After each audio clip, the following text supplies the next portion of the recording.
අද අපි කතා කරමු ඇත්තට මේ ක්‍රිකට් ක්‍රීඩාව දාගත්තේ කොහේදද? කවුද? කොහොමද මේවා නිර්මාණය වුණේ කියන එක. ක්‍රිකට් ක්‍රීඩාවේ ආරම්භය. දැන් ලෝකෙ මේක ඉතාම ජනප්‍රිය ක්‍රීඩාවක්. ඉන්දියාවේ ජනප්‍රියම ක්‍රීඩාව. ලෝකේ මිලියන සමහර බිලියන සංඛ්‍යාත ජනතාවක් මේකට කැමති. අපි ඉතින් බලමු මෙච්චර මේ වටින ලස්සන ලෝකේ සෑහෙන ජනප්‍රිය වෙලා තියෙන මේ ක්‍රීඩාව ආරම්භුනේ කොහේදද? කොතෙන්දද කියන එක. මේක ඇත්තටම ආරම්භ වෙලා තියෙන සැක්සන් සහ නෝමන් කියන යුගවලදී. ඒක තමයි පැරණිම අදහස. ඒ වගේම මේක සම්බන්ධයෙන් හැම ලිඛිත සාක්ෂිය හම්බ වෙනවා. ගිල්ෆෝඩ් අධිකරණ වාර්තාවෙන් ක්‍රිකට් ලෙස 1598 දී ලිඛිත සාක්ෂියක් තියෙනවා. ඒක ක්‍රිකට් කියලා කිව්වට ඒකේ අකුරු නම් තියෙන්නේ CRECKETT කියලා. එහෙම තමයි ඒක දක්වලා තියෙන්නේ. ඒක තමයි පැරණි ලිඛිත සාක්ෂිය. කියන්නේ 1598 දී. ඔබට හිතා ගන්න පුළුවන් මේක කොච්චර පරණයිද කියලා. ඊළඟට මේක ඇත්තටම ඉස්සෙල්ලාම තිබිලා තියෙන්නේ මේ ගොවිපළ වල බැටළුව බලා ගන්න අපි කියන්නේ ගොපල්ලන් කියලා. ගොපළු තරුණයෝ තමයි මේ ක්‍රීඩාව කරලා තියෙන්නේ. එතකොට මේකෙදි විකට් විදියට අපි කියන්නේ විකට් කූරු විදියට අරන් තියෙන්නේ ගේට්ටු කණු. ඊළඟට බැට් එක විදියට අරන් තියෙන්නේ එඬරුන්ගේ සැර ඇටිය. තාම රසවත් මේක ඇත්තටම. ඊළඟට මුලින් මේ බැට් එක කෙලින් තිබ්බේ නැල්ලු. සාමාන්‍ය බැට් එක තියෙන ඉතාම යම් ආකර්ශනීය හැඩයකටනේ. ඔහොම නෙවෙයි ඉස්සෙල්ලා තිබිලා තියෙන්නේ.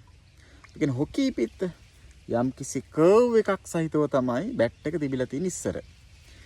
ඒකට හේතුව විදියට සලකන්නේ මේ ඒකට හේතුව පස්සේ කියන්නම්. ඒක ඉතාම රසවත්. ඊළඟට අපි බලමු මේ ක්‍රිකට් ක්‍රීඩාවේ ප්‍රධාන සන්ධිස්ථාන. පළවෙනි එක තමයි 1700 දී මේක ප්‍රභූ පන්ති ක්‍රීඩාවක් විදිහට දිනු වෙලා තියෙනවා. 1700 දී ප්‍රභූවරුන්ගේ ක්‍රීඩාවක්. දැන් මේක ප්‍රභූවරුන්ගේ ක්‍රීඩාවක් නෙවෙයිනේ. හැමෝම ක්‍රීඩා කරනවානේ. ඊළඟට 1747 දී තමයි ඉස්ලාම ක්‍රිකට් ක්‍රීඩාවට නීති පද්ධතියක් ඇවිල්ලා. ඊළඟට 1787 දී සුප්‍රකට ඔයගොල්ලෝ දන්නවා MCC කියන මාලිබෝන් ක්‍රිකට් ක්ලබ්.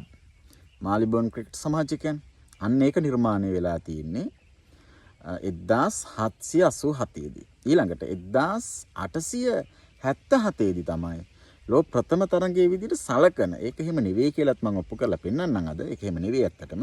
නමුත් ලෝකේ සලකනවා එංගලන්තය සහ ඕස්ට්‍රේලියාව අතර 1877 තිබ්බ මැච් එක පළවෙනි ක්‍රිකට් තරගය කියලා. ඒක තමයි ක්‍රිකට් ක්‍රීඩාවේ සන්ධිස්ථාන විදිහට අපිට ගන්න පුළුවන්.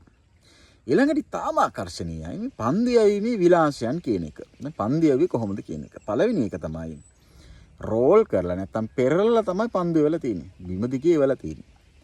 එහෙම එවපු හින්දා තමයි අර මං ඉස්සෙල්ලා ඔයගොල්ලන්ට කිව්වා වගේ මේකට සාමාන්‍ය බැට් එකක් හරියන්නේ නැතුව බැට් එක නිකන් හොකී පිත්ත වගේ හදලා තියෙන්නේ.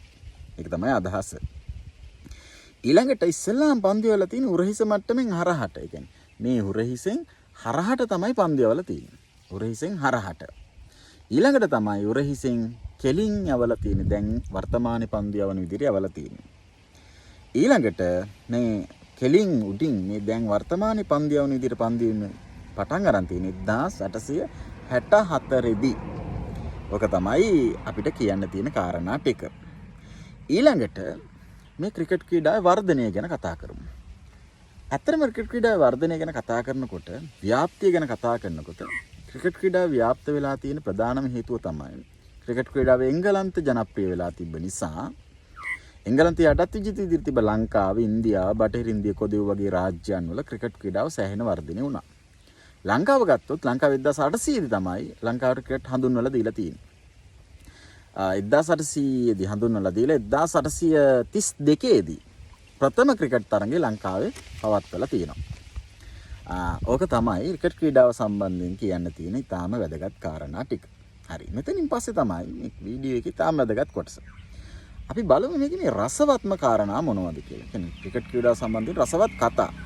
පළවෙනි එක තමයි අර හොකී පිත්ත. දැන් ඔයගොල්ලෝ ඒක දන්නවා. දැන් තමයි. පන්දුව බිම දිගේ ආපු හින්දා කෙලින් තියෙන බැට් එකකින් එකට ගහන්න බැරි වෙච්ච හින්දා රවුම් කර්ව් හැඩයක් සහිත හොකී පිත්තට සමාන පිත්තක් ක්‍රිකට් ගහන්න භාවිතා කළා කියන එක රසවත් කතාවක්. ඇත්තට මිත්‍රුනේ හරි රසවත්නේ.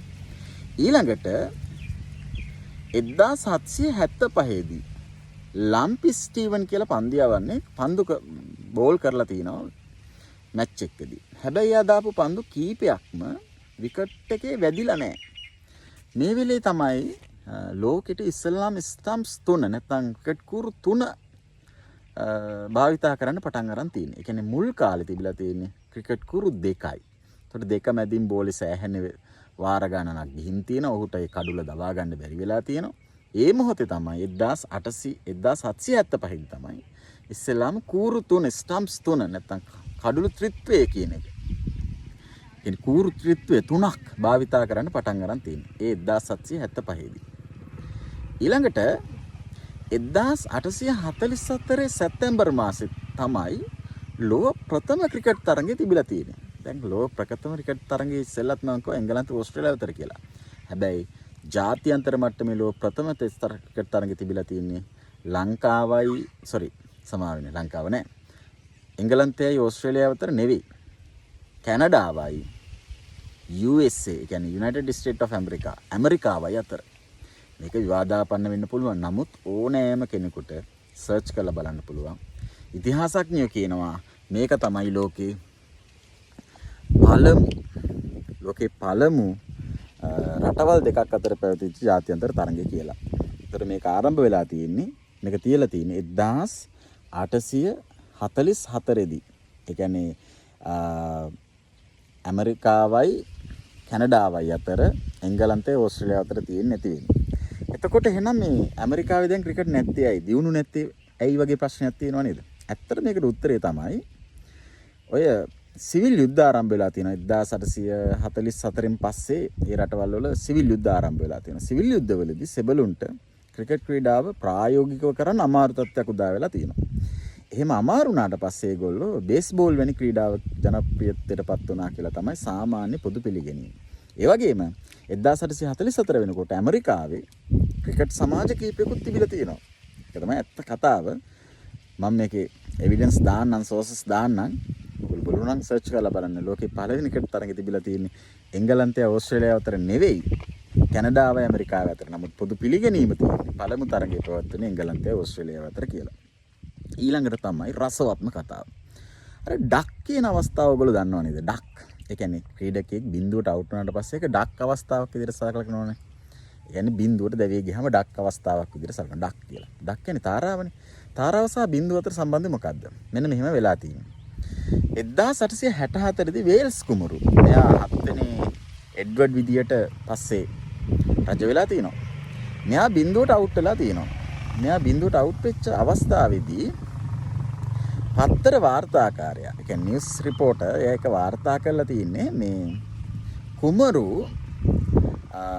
මොකද්ද තාරාවකගේ බිත්තරේ හැඩයට සමාන ලකුණකට දැවී ගියා කියලා. කුමරු තාරාවකගේ බිත්තරේ හැඩයට සමාන ලකුණකට දැවී ගියා කියලා.